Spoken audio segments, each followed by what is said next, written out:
Masyado na daw nagiging kontrabida itong Senator Amy Marcos sa mag-asawang President PBM at First Lady Liza Marcos, lalong-lalo na nga daw kay Martin Romualdez. Dahil nga daw sa pagkampi nito at pagtatanggol sa mga Duterte. Hindi nga matanggap ng mga loyalista at ng mga taga-suporta ni Martin Romualdez na hindi pinapaboran ni Senator Amy Marcos ang kanyang pinsan kahit na ito ay kanyang kamag-anak. Lalong-lalo pat nagbigay nga ng mensahe Senator Amy Marcos. Gayon nagpasalamat din si Vice President Sara sa pagtanggol nito sa mga Duterte. Ayon nga kay Senator Amy Marcos, alam ko may tampo yun sa akin.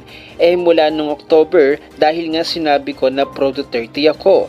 Kasi gusto kong maisalba at huwag masira ang unity. Bakit tayo nakikipag-away? Hindi naman sila nakikipag-away. Ang tapang-tapang nga ng mga Duterte. Pero hindi naman tayo tinatapangan.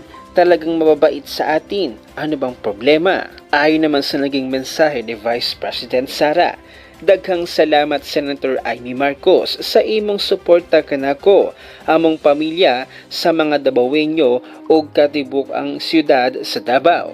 Prinsipyo lang ang meron kami, wala nang iba. May isang salita para sa kapakanan ng bayan. Ito lang ang pinagmamalaki namin. Pagpalain ka nawa ng Senior Santo Niño.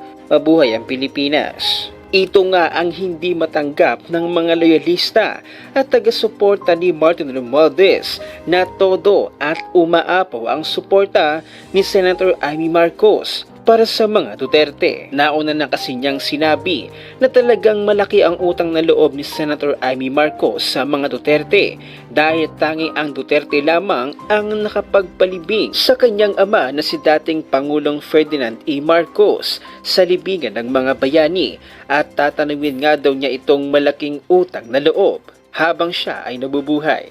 So yun nga mga kaswi, talagang hindi matanggap ng mga loyalista at taga-suporta ni Martin Romualdez na itong Senator Amy Marcos ay todo ang suporta at umaapaw ang suporta para sa mga Duterte.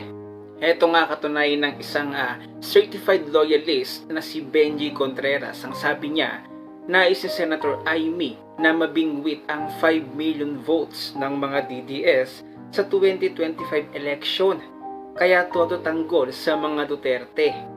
Pero mukhang majority ng 25 million Marcos loyalist at PBBM supporters ay mawawala sa kanya dahil galit at itinatakwil na siya sa pagtanggol sa mga Duterte.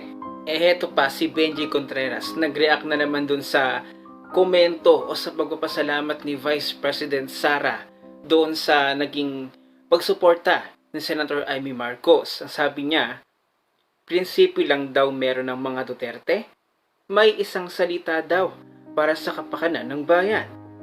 Walang maniniwala sa inyo dahil meron kayo ng nag-uumapaw na pera. Remember 125 million pesos confidential fund spent in just 11 days. Remember 51.826 billion pesos budget allocation for 3 years. That's like spending 47.342 million pesos every day for 3 years. Mahilig din kayo sa double speak, kaya wala kayong isang salita. Hashtag protect PBBM, hashtag defend PBBM, hashtag notice stabilization. Hindi pa rin talaga matapos-tapos yung 125 billion pesos confidential funds ni Vice President Sara. Nasagot na yan. Nasagot na yan dun pa lang sa hearing. Nasa COA na nga yung report May na-flag ba? May anomalya ba? Tapos sasabihin mo niya, remember 51 billion pesos ni Pulong Duterte. Tapos kung i-divide daw ito everyday, gumagastos daw si Pulong Duterte ng 47 million pesos a day. Ang mali sa inyo. Ginagawa yung personal money ng mga Duterte yung nagiging budget nila. Bakit din nyo tanongin ng COA?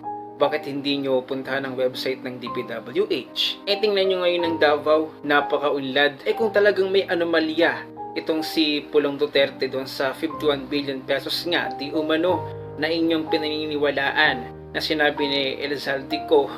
Di sana matagal nang na-flag yan ng COA. Tapos sasabihin mo pa, Tatang Benji Contreras, na protect PBBM, defend PBBM. Bakit? Inaano ba si PBBM? Tapos sabihin mo pa, no destabilization. Bakit? May nagpapatalsik ba kay PBBM? Nasisira si PBBM dahil dyan sa kanyang pinsan na si Romualdez Cruz. Dahil nga sa mga pinagagawa nito dyan sa Kongreso, abay, daig pa ang presidente. Mabuti nga ito si Senator Amy Marcos, napaka-vocal at talagang ayaw niyang masira ang unit team na binuo nila PBBM at ni Vice President Sara. Ito nga lang talagang pinsan niya ang gahaman sa kapangyarihan. Kaya ngayon, talagang kakampihan ni Senator Amy Marcos sa mga Duterte dahil ang mga Duterte ay nananahimik, nagtatrabaho, nasa tama. Ay ang pinsan niya, kakampihan ba kahit kadugo, kamag-anak, kung mali naman talaga ang ginagawa At sasabihin nyo pa, ay kontrabida na itong Senator Amy Marcos sa mag-asawang PBBM at Liza Marcos. Panoorin natin ang video na ito. Masyado na nagiging kontrabida sa mag-asawang BBM. Diyos ko, ano bang pinagsasasabi mo? Anong kontrabida? Actually, mga lords, no? Hindi lang si Senator Amy ang nami-misunderstood. Pati ako, pati yung ibang against, no, kay Romualdez at sa mga kongresista. At ang pinaka-nakakatawa pa sa lahat, no, kumbaga, si Tambaluslos lang naman, no, ang against ka sa mga ginagawa, yung mga kongresista. Pero pilit nilang dinidikit na against ka na daw kay PBBM, sinisiraan mo na daw ang administrasyon. Diba? Parang, pero Romualdez lang ganito naman. nakalala ang mga Pilipino. No, hindi na marunong umintindi at makinig. Katulad mo, di ba? Makagago. Never naman akong nakadinig na sinisiraan, di ba, ni Senator Amy si PBBM. Di ba? Ano bang problema nyo? Vocal lang naman si Senator Amy, di ba, sa pinagagagawa ng mga kongresista, sa mga suhulan at bayarang nangyayari sa ilalim, sa paggamit, di ba, ng mga pondo ng DSWD para, di ba, para gawin nilang ayuda kuno. At yung iba para sa PERMA, di ba, para sa People's Initiative. Marunong sana tayong makinig. Di ba, hindi naman sinisiraan ni Senator Amy si President BBM. Kailanman hindi naman niya... Sinasalba diba, pa nga may mga opinion lang siya. Ganun talaga, senador siya Ikaw nga may opinion. Ako nga may opinion. Si Senator Amy pa kaya na senador siya ng Pilipinas. Diyos ko, grabe no. Pati ba naman si Senator Amy titirahin mo? Bakit? Dahil against siya. Diba? kay Romualdez. Kay speaker mo. Bakit? Dahil binabatikos niya ang ginagawa ng mga kongresista. Nakakatawa lang talaga mga lords, no? Kasi, okay, di ba, pinoprotektahan daw nila kuno si speaker kasi tama naman daw ang ginagawa. May credibility. Di ba? At tumutulong sa tao. Pero nakakaligtaan nilang tignan, di ba, ang mga nangyayari ngayon. Di ba? Pagdating sa pangmumudmud ng pera, di ba, lalo na yan sa People's Initiative, di ba, bilyon-bilyon para sa ayuda. Maling-mali. Tahimik kayo doon. Pero pag confidential funds, hindi kayo matahimik. So ano bang masasabi ninyo mga kasweet sa umaapaw na pagsuporta ni Senator Amy Marcos sa mga Duterte at hindi dun sa maling-mali na kadugo niya, na pinsan niya, na akala niya ay susuportahan siya kasi nga kapatid ni PBBM. Pero hindi kapag baluktot at mali at kahit ka pa kamag-anak o kadugo, ay tama lang ginawa ng Senator Amy Marcos. Hindi ka kakampihan, hindi papaboran. At maling-mali yung sinabi ni Tatay Benji Contreras na isang loyalista na 5 million lang daw ang botante ng mga Duterte. Talaga? Ano bang masasabi nyo doon?